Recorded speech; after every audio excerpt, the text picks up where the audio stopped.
Boa tarde, pessoal. Estou aqui em Brasília e gostaria aqui de começar a conversar com vocês, porque muitas coisas aconteceram nessa última semana, particularmente medidas que foram sendo apresentadas por ministros do governo Bolsonaro, pacotes que foram sendo anunciados para a sociedade brasileira, pacotes grandes de muitas páginas, muitas medidas que nós precisamos estudar com mais cuidado, com mais cautela, com mais aprofundamento jurídico, técnico, constitucional, mas algumas já de grande repercussão, tanto no campo do Código Penal, do Código de Processo Penal, da constitucionalidade, mas também medidas no campo de repercussão social, como da Previdência, né? Hoje eu vou me ater um pouco mais no pacote de medidas anticrime apresentado pelo ministro da Justiça, o ministro Sérgio Moro. Já deu muita repercussão, eu vou passar por isso com de forma breve, porque nós ainda estamos estudando com um pouco mais de cuidado com os nossos assessores do campo jurídico, do campo constitucional, para que a gente não tenha nenhuma leviandade na análise dessas medidas. Temos que ter uma análise muito equilibrada do que nós estamos falando para vocês, do que nós vamos também nos posicionar no Congresso Nacional. Mas de pronto já posso dizer que isso é um pacote muito, muito preocupante, muito grave. Primeiro porque ele enfrenta a Constituição e não pode enfrentar a Constituição, porque não é uma proposta de emenda constitucional. Então é um pacote de medidas, é um pacote, vamos dizer assim, é uma minuta ainda não está estabelecido ainda como, não está apresentado como um projeto de lei aqui, um código, mas ele não pode vir para cá como algo que possa mexer na Constituição sem ser uma proposta de emenda constitucional. Então ele já confronta jurisprudência firmada no Supremo Tribunal Federal, que tem como objeto ser o guardião da Constituição, como, por exemplo, impedir liberdade provisória. Eu tenho aqui anotado alguns dos aspectos desse pacote, como impedir liberdade provisória, medidas cautelares, que são pilares do que se chama presunção de inocência, né, e que faz parte do devido processo legal. Como também ele querer introduzir de forma sucinta a prisão logo após a segunda instância, o que, aliás, todo mundo já entendeu, e nós também. Quando ele diz isso, ele está admitindo que a prisão, inclusive de Lula e de outros, foi inconstitucional, porque Lula foi preso exatamente após um julgamento de segunda instância, quando deveria ter esperado a sua condenação para a prisão, né, a definição da prisão, após o transitado e julgado, que é o que está hoje na Constituição, ou seja, até a última instância. Então essa questão da segunda instância também é inconstitucional, e quando ele tenta alterar o que está escrito na Constituição para a segunda instância, ele está admitindo que hoje não é assim. Portanto, a prisão de Lula, como de outros presos no dia de hoje, ela é absolutamente inconstitucional. Ele acaba de admitir isto quando manda esse item no pacote de medidas. Mas o que chama muito também a atenção no seu pacote de medidas é exatamente o excludente de ilicitude, que se chama, que é a autorização à polícia para agir disparando arma de fogo para matar, né? E também o aspecto do inocente poder se considerar culpado para reduzir sua pena.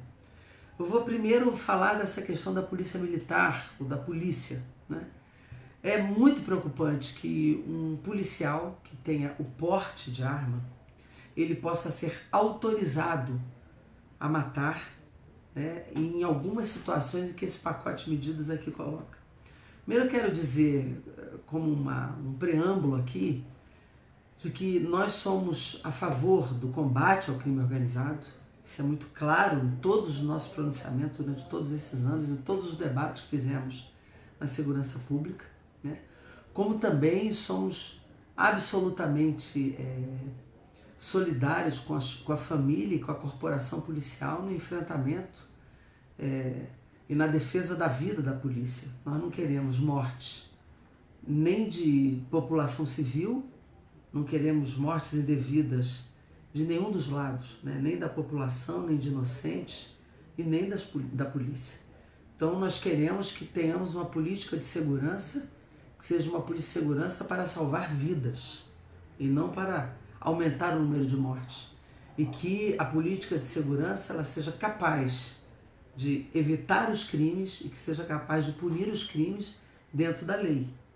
E nós queremos que a corporação policial ela tenha um nível de preparo e de valorização que lhe permita, inclusive, estar preparada para enfrentar todo esse processo e que o mercado de drogas e armas tenha um outro tratamento. Que nós temos uma outra política de drogas, que temos uma outra política para enfrentamento, inclusive do tráfico de armas. Infelizmente, no Brasil, esse não tem sido o debate. Não tem sido esse o debate que se construiu na política de segurança do Brasil. Agora, achar que este pacote de medidas dá solução para a defesa da vida dos policiais e da defesa das pessoas que estão nas ruas, nas periferias, nas comunidades, de forma alguma. O que esse pacote de medidas faz é, na verdade, institucionalizar o que já todo mundo está dizendo, institucionalizar a pena de morte, a chamada lei do abate.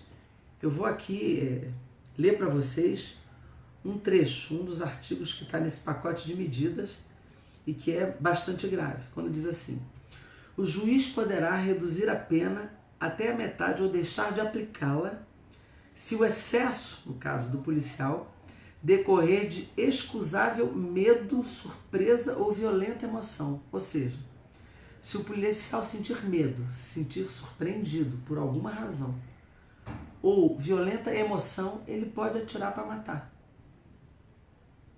Quer dizer, o que significa exatamente isso? Ou seja, o policial está autorizado a matar nessa situação, o que pode ser justificativa para qualquer situação, ele atirar em qualquer pessoa, desde que ele sinta medo, uma violenta emoção ou alguma surpresa. O que é essa surpresa, o que é esse medo, o que é violenta emoção, numa corporação policial com o grau de preparo que se tem hoje, é bastante preocupante. Isso é a institucionalização da lei do abate. Imaginem isso nas periferias, nas comunidades, nas ruas, em qualquer lugar desse país. Segundo, num outro artigo, ele coloca: observados os requisitos do artigo 25, que é o artigo que estabelece a questão dos conflitos, ele diz: o agente policial de segurança pública que em conflito armado, até isso já existia, mas ele acrescenta, ou em risco iminente de conflito, ou seja, em risco de conflito, ele pode prevenir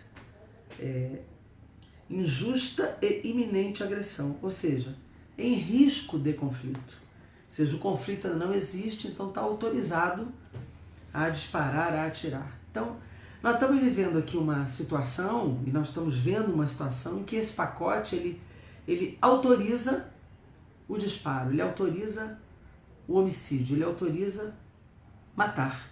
E isso, do ponto de vista do Brasil e do ponto de vista internacional, é algo inadmissível e inaceitável. Repito, nós não queremos a morte do policial, nós não queremos deixar de punir o crime organizado, nós queremos que isso seja enfrentado, mas esse pacote de medidas, muito diferente do que se imagina, vai autorizar um abate de pessoas nas ruas, de inocentes nas ruas, e não vai proteger a vida do policial. Então nós estamos gravemente preocupados com esse pacote, estamos gravemente preocupados com o significado disso, e nós queremos debater isso profundamente com a sociedade brasileira, dentro do Congresso Nacional, fora do Congresso Nacional, para que a gente tenha equilíbrio e maturidade para enfrentar um debate sério nessa questão. Esse item que eu falei anteriormente, do inocente se admitir culpado, que existe, por exemplo, nos Estados Unidos, é outra situação muito grave. Eu sou inocente, mas para reduzir minha pena, eu admito que sou culpado, sem inclusive o processo ter sido extinto. Então isso é algo gravíssimo. Quer dizer, eu vou instaurar no Brasil, independentemente de processo, do contraditório, do julgamento, eu sou inocente, para reduzir a pena eu me admito culpada, então eu serei punida admitindo culpa para a redução de pena na medida em que eu não confio no processo judicial, ou para acelerar os processos, ou para correr com os processos. Então nós estamos vivendo de fato uma inversão dos processos todos, nós estamos vivendo uma quebra do Estado Democrático de Direito, uma quebra do contraditório, do direito de defesa, da presunção de inocência, e estamos autorizando de forma camuflada a pena de morte no Brasil, onde a gente pode prever uma imensidão de pessoas inocentes das periferias, das comunidades desse país, sendo assassinadas sem nenhuma punição aos seus executores. Então, nós não podemos tratar isso com tranquilidade, com a naturalização disso como se fosse uma lei anticrime. Na verdade, nós estamos autorizando uma lei pró-crime, e isso nós não podemos aceitar. Então, esse debate precisa ser aberto, nós precisamos enfrentar esse debate com a seriedade que ele merece, precisamos debater seriamente uma política de segurança pública que responda ao equilíbrio, que responda à preservação da vida de todo mundo, mas que a gente não permita que o Brasil quebre o Estado Democrático de Direito. É isso aí.